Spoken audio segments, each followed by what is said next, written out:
दोस्तों, मुझे भूत प्रेत की कहानियां सुनने का बड़ा ही शौक था। जब शाम होता था तब मैं अपनी दादी माँ के पास बैठ जाता था और वो मुझे हमारी गांव से जुड़े बहुत सारे सच्ची भूतिया कहानी सुनाया करते थे। मैं वो सब सुनकर डर के मारे एक चादर से खुद को ढक लेता था। दोस्तों, आज के इस एपिसोड में मैं दादी माँ की कही हुई एक सच्ची कहानी को आपको सुनाऊंगा जो हमारी गांव में घटित हो चुका है। आशा करता हूं ये कहानी भी आपको उतना डराएगी जितना डर मुझे महसूस हुआ है। तो शुरू करते हैं। परवेंद्र और जग्गू दोनों गांव में खेती बाड़ी करते हैं। दोनों काफी अच्छे दोस्त भी हैं। वो दोनों खेत में साथ में जाते हैं और काम खत्म होने के बाद साथ में घर लौट आते हैं। गर्मियों का मौसम चल रहा था जिसके कारण परवेंद्र की खेत एकदम सूखा पड़ गया था। उस सूखी खेत के पास एक बड़ा सा पुराना पेड़ था जिसकी छांव में परवेंद्र और जग्गू दोनों बातें किया करते थे। परवेंद्र जग्गू को कहता है कि जग्गू, गर्मियों की वजह से मेरी खेत बहुत सूख गया है। अगर ऐसे ही हालत रहा तो खेत में कुछ भी फसल नहीं उगेगा। ऊपर से बारिश भी नहीं हो रहा है तो क्या करे। फिर जग्गू कहता है, हाँ भाई, मेरी खेत का भी वही हाल है। परवेंद्र कहता है, सुन जग्गू, हमने इस साल खेत में बहुत मेहनत किया है। ऐसे ही सारे फसल को सूखने नहीं देंगे और बारिश का तो कोई पता नहीं कब होगा कब नहीं, ये तो भगवान जाने। हम एक काम करते हैं, हम ना पानी की पंप के जरिए खेत में पानी छोड़ते हैं। जग्गू कहता है, ठीक है, यही ठीक रहेगा। तो कब लगाना है पंप? परवेंद्र कहता है कि सुन मेरी भाई, कल शाम को हम खेत में पंप फिटिंग कर देते हैं और परसों सूरज निकलने से पहले हम पंप को चालू करके खेत में पानी भर देंगे, ठीक है। ये दोनों मिलकर शाम को खेत में पंप फिट करते हैं और उसके बाद परवेंद्र जग्गू से कहता है कि जग्गू, मुझे कल सुबह 4 बजे नींद से जगा देना। जग्गू कहता है, ठीक है भाई। और फिर दोनों शाम होते ही घर चले जाते हैं। दोस्तों, यहाँ पे जग्गू और परविंदर को इस बात की भनक भी नहीं थी कि खेत में उस बड़े से पेड़ के पास उन दोनों के अलावा कोई तीसरा भी था जो उन दोनों की बातें सुन रहा था। रात में परवेंद्र गहरी नींद में सो रहा होता है और तभी रात को 2 बजे जग्गू परवेंद्र के पास जाकर उसे नींद से उठाने की कोशिश करता है। परवेंद्र को लगा कि शायद सुबह के 4 बज गए हैं, इसलिए जग्गू मुझे उठाने आया है। परवेंद्र यह सोचकर जग्गू के साथ खेत में चला जाता है। वो दोनों रात भर पंप से पानी चलाते हैं। परवेंद्र जग्गू से कहता है, मैं पंप के पास रुकता हूँ, तुम जाके देखो कहीं पे पानी जा रहा है या नहीं। परवेंद्र जग्गू को दूर से आवाज देते हुए कहता है, जग्गू, पानी गया कि नहीं? जग्गू कुछ भी नहीं बोलता, सिर्फ बोलता है। परवेंद्र फिर से आवाज देता है, अरे जग्गू, खेत पानी से भरा कि नहीं? जग्गू बस कहता है। ऐसे ही परवेंद्र बार बार जग्गू को आवाज देता है, लेकिन जग्गू जवाब में सिर्फ ही कहता है। के अलावा वो और कुछ भी नहीं कहता है। काफी देर तक पंप चलाने के बाद परवेंद्र को कुछ अजीब लगता है। वो सोचता है कि अरे, हम तो काफी देर से पानी चला रहे हैं, अब तक तो सुबह हो जाना चाहिए था, और ऊपर से ये जग्गू कुछ बोलता क्यों नहीं? परवेंद्र को शक होने लगता है तो वो जग्गू से पूछता है कि जग्गू, तेरी माँ की तबीयत कैसी है, ठीक है ना? जग्गू कुछ नहीं कहता, बस कहता है। यहीं पे परवेंद्र को पता चलता है कि वो जग्गू नहीं, कि जग्गू की भैंस में कोई आत्मा है, क्योंकि जग्गू की माँ तो कब का मर चुकी है। परवेंद्र डर के मारे अपने पैर के नीचे एक लोहे की औजार को दबा कर रखता है, क्योंकि उस समय में भूत प्रेत लोहे से बहुत डरते थे। परवेंद्र सुबह होने के इंतजार करता है और पंप को चालू रखता है। जब हल्का सा सूरज निकलता है तो जग्गू जोर जोर से चिल्लाकर परवेंद्र को आवाज देते हुए खेत की ओर भागता हुआ जाता है। जग्गू खेत में जाकर देखता है कि उसकी खेत पानी से पूरा भर चुका है और परवेंद्र पंप के पास बैठकर डर से कांप रहा है। और फिर उसके बाद परवेंद्र जग्गू को सारी बातें बताता है कि वो कैसे रात भर एक भूत के साथ खेत में काम कर रहा था। दोस्तों, अगर आपको ये कहानी सुनकर अच्छा लगा तो आप हमारी बाकी हॉरर विलेज स्टोरी को भी सुन सकते हैं, आपको बड़ा मजा आएगा।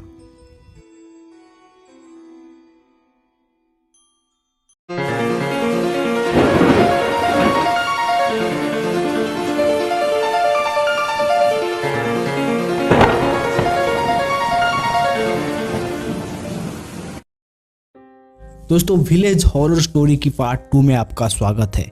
आज जो सच्ची कहानी हम लोग सुनने जा रहे हैं, ये सब मुझे बचपन में मेरी दादी माँ सुनाया करती थी। तो क्रेडिट गोज टू माई दादी अम्मा, जो कि अब इस दुनिया में नहीं है। खैर, हमारी आज की सच्ची और डरावनी कहानी को शुरू करते हैं। ये बात है आज से करीब 40 साल पहले की।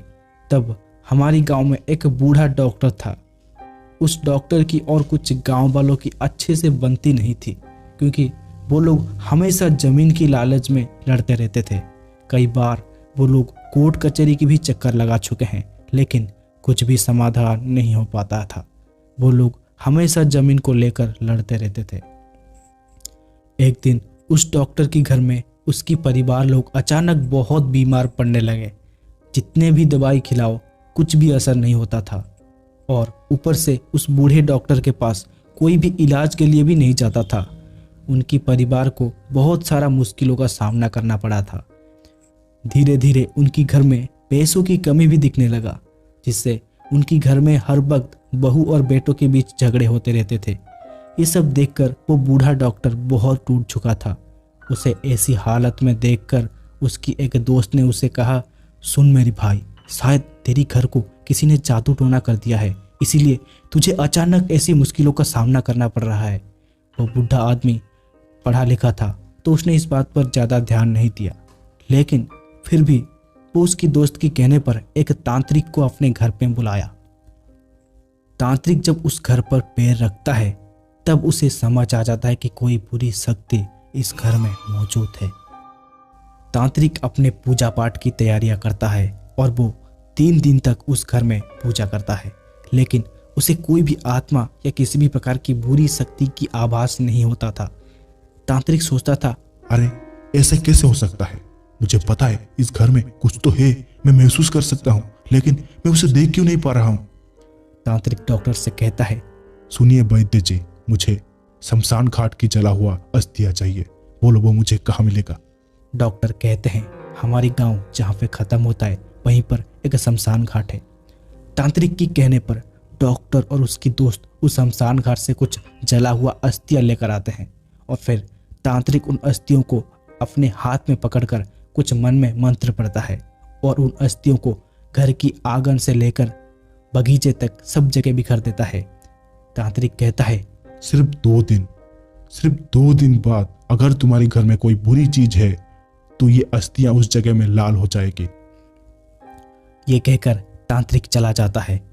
गांव की सभी लोगों के मन में एक उत्सुकता थी, आखिर 2 दिन बाद डॉक्टर के घर में क्या होने वाला है। गांव की आधे लोग 2 दिन बाद डॉक्टर के घर पर आ जाते हैं और घर की सभी जगह को बारीकी से तलाश करते हैं। डॉक्टर के घर के पीछे एक छोटा सा बगीचा था।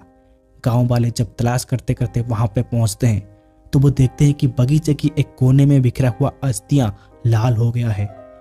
गांव वाले जब उस जगह को खोदते हैं, तो जमीन के नीचे से एक लाल रंग की मटका निकलता है। मटके के अंदर जादू टोना वाला आटे की बना हुआ एक छोटा सा पुतला मिलता है, और जादू टोना से भरी कई सारी चीजें उनसे भरा हुआ था। ये देखकर सभी गांव वाले बहुत डर जाते हैं। दोस्तों, आपको याद होगा मैंने कहानी की शुरुआत में कहा था कि जमीन को लेकर डॉक्टर और गांव वाले के बीच बिल्कुल बनती नहीं थी। तो शायद गांव के किसी व्यक्ति ने डॉक्टर के घर में वो जादू वाला मटका रख दिया था, लेकिन वो शख्स कौन था ये आज तक पता नहीं चल पाया है। तो दोस्तों, वापस चलते हैं उस मटके के पास। जब गांव वाले मटके को उस गड्ढे से निकालने की कोशिश करते हैं, तो मटका अपनी जगह से 1 इंच भी नहीं हिलता। सबसे पहले एक आदमी उस मटके को उठाने जाता है। मटका इतना भारी था कि वो उसे हिला भी नहीं पाता है। उसके बाद 2 आदमी जाते हैं, वो भी कुछ नहीं कर पाते हैं। उसके बाद 6 आदमी मिलकर उस मटके को गड्ढे से बाहर निकालने की कोशिश करते हैं, लेकिन मटका अपनी जगह से 1 इंच भी नहीं हिलता। दोस्तों, आप यकीन नहीं करोगे, 16 आदमी मिलकर जब उस मटके को उठाते हैं, तब जाके वो मटका अपनी जगह से हिलता है। वो 16 लोग उसे कैसे भी करके उस मटके को डॉक्टर के घर से बहुत दूर खेत में मौजूद एक पेड़ के पास फेंक देते हैं। उसी दिन से डॉक्टर की घर में सारी परेशानियां दूर हो जाता है। तो दोस्तों, मैं जो आपको अभी बता रहा था ये 100% सच्ची घटना है, जिसे मेरी दादी माँ ने अपनी आंखों से देखा है जब वो छोटी थी। तो कहानियाँ यहाँ पे ख़त्म होता है। अगर आपको हमारी कहानियाँ अच्छे लगते हैं तो हमें सपोर्ट करने के लिए आप वीडियो को लाइक और चैनल को सब्सक्राइब कर सकते हैं, जिससे हम आगे भी आपको ऐसी कहानियाँ सुना पाएंगे। तब तक के लिए नमस्कार।